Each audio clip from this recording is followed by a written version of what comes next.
Welcome to this training video on setting flexible practice to your students. So we're going to start by setting a task and we're going to go into the by topic area, which is going to give us access to the key skills and the exam skills. I'm going to set some flexible practice on expanding brackets. Now I've got to expanding brackets and I can now choose some key skills or some exam skills to set to my students for a flexible task. The thing that's worth knowing is that because this is going to be a flexible task, all the students are going to see different questions. So there's no time at which I'm making a worksheet or fixing anything in place.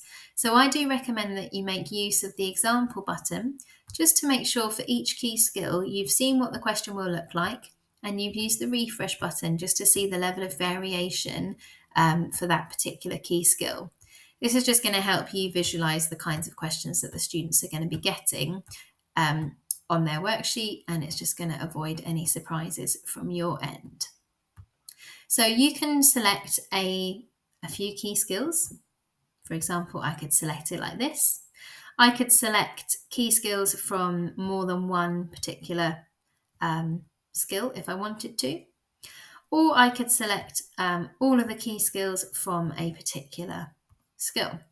Now, if I make that selection minus the exam practice, then that is the same as using this checkbox up here. So by pressing that checkbox, that quickly selects all of the key skills within a particular skill minus the exam practice.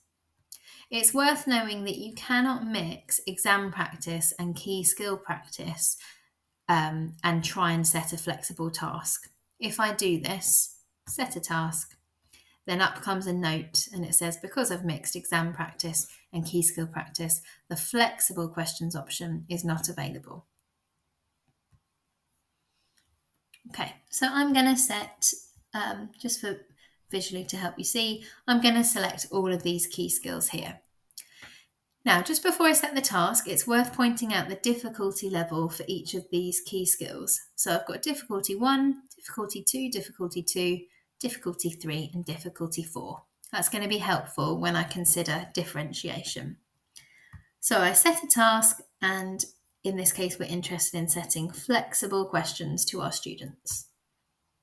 So I'll just choose who I'm going to set the task for. Remember that you can set it for more than one class or an individual if you like. I like to give it a name, flexible exam practice. I'm going to give it a due date, and I'm going to schedule it to appear at a specific time. Now, I want to run through these options and make sure that it's clear the different ways that you can now decide how the students complete this homework. So I've got 5 sub-skills selected, and the default is to do a fixed number of questions, so 10 questions with differentiation. Now, what this means is that every student's going to get 10 questions, but those questions are going to be entirely different for each student. The differentiation means that the system's going to start off giving the easier questions, and then it's going to change which questions they give them based on how the student's progressing with the worksheet. So to explain that, it will give them the difficulty 1 question first. If they're successful, it will move on to the difficulty 2 questions. If they're successful, it will move on to the next difficulty 2 question, and so on and so forth.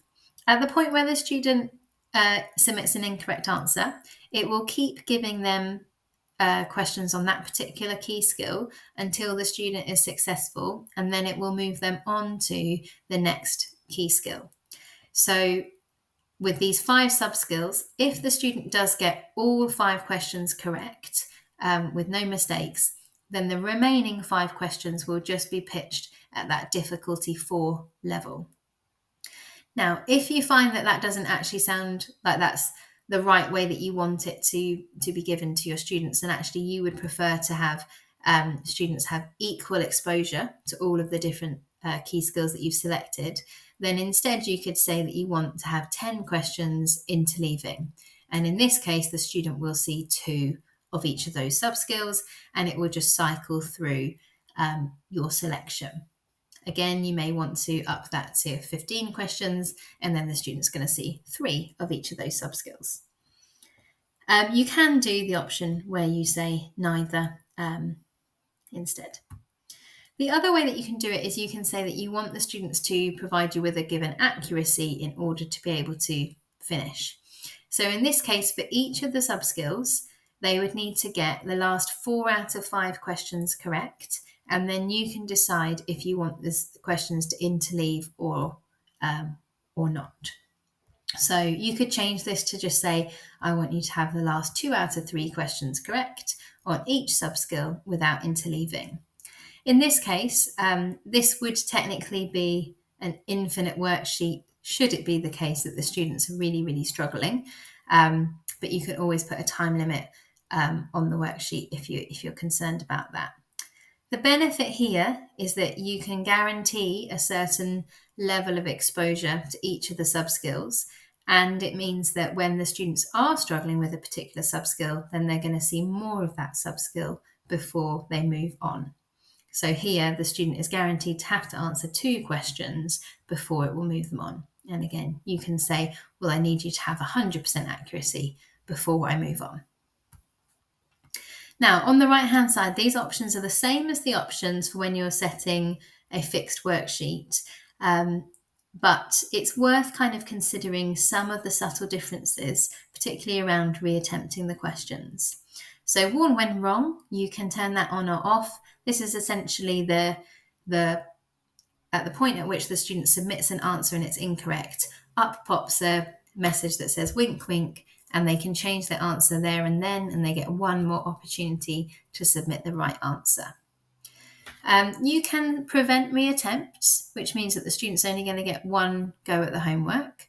But if you select no, and it's flexible practice, a huge benefit of this is that whenever a student gets a question incorrect on flexible practice and they're allowed to reattempt the homework, not only will the question come up saying that it's incorrect, but the student will see the full written solution for that particular question.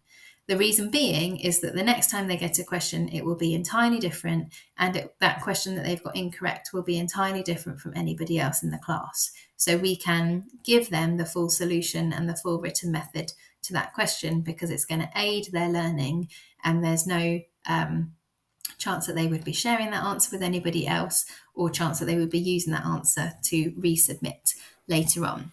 So a huge benefit if you want the students to be kind of closing that feedback loop on their own, taking the written solution and then using it to get the answer correct the next time. Require working. This is the side whiteboard that the student has available to them when they're working on their questions. They can use a stylus or a trackpad to write some written working there. You can change this to yes, or you can change this to optional. It's worth knowing that Dr. Frost will only save it if you say yes or optional. So if there's any doubt that you think a student may do some supporting working and you want to be able to look at it, then I would recommend changing that to optional. Require feedback. So feedback refers to the text box that appears when the student submits the answer. They can type you a written response to explain their thinking for that question. You can change this to no, always, or if incorrect. Notice that if you say if incorrect or always, then they must write something there before they can move on to the next question. Require videos. The default is to say no, but you can say yes. And when you say yes, up pops all of the videos relating to the key skills in your selection. I would recommend that you look at the runtime and you decide how many videos is sensible to set to your students, because they will have to watch the full runtime of the video before they start the task. So you want to factor that into the entire length of the homework. The good news is that if you do say no, then when the student starts the task, they'll still get offered the opportunity to watch the videos before they start the task. And if they skip and they say they don't want to watch the videos, then if they're stuck, the videos will still be accessible within the task without them having to leave the task. So even if you choose no, the video support is very much there and accessible for the students. Time limit, you may want to add a time limit, particularly if you're thinking about accuracy required to finish. That may be suitable for your learners. And then the option here to hide the skill names may or may not be appropriate, but you may feel that if you hide the skill names, then that's appropriate for for your learners. Okay, so I'm going to now set this as a task.